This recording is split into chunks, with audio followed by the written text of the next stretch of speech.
Hello, my name is Russell Ponton, and today we're going to talk about user stories. A user story is a tool used in the Agile development process to capture a description of a software feature from an end user perspective. If I look back to what used to happen, we used to write large requirement documents, which were often pages and pages long and took an age to write.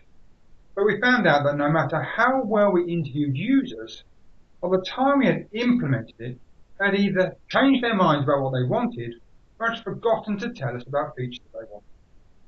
So this led to overproduction of features that were not utilised and was mainly down to the way we documented the requirement. The next step was to stop people from changing, and the change review boards were created. They had to sign off on any change once a requirement was baseline.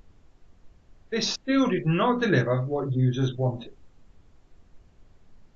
So, in the Agile world, we use a user story. It is short, simple, and should even fit on a post-it note. The post-it note enforces brevity and helps everyone to actually read it. As we all know, who wants to wade through large requirement documents? So it's an efficient way to state the user you want to provide the benefit to, what the feature is, and how they're going to get benefit from using it. A user story helps to create a simplified description of a requirement. We need to remember that requirement documents have no value in and of themselves. All it is a means of communicating, and we need to communicate at the right level. If we have a look at the original template, it is a great starting point. As a blank, I want to, whatever the goal or desire is, so that. It's good to understand who the user is. This can be done with personas and persona mapping, or generic users that we already understand. But we must understand who is going to use the features we are developing.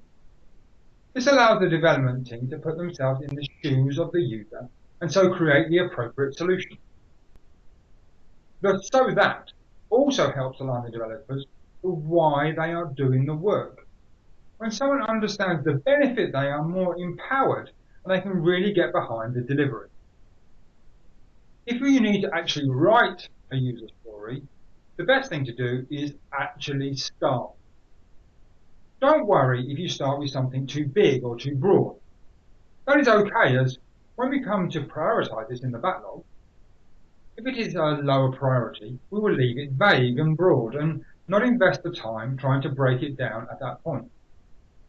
Let's make sure we deal with the higher priority items and break those down before we get to the lower priority.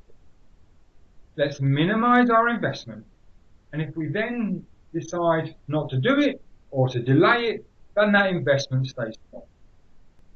When we do need to split stories, like at times when the work will take more than 2 weeks, but we can also look at the story in a different way.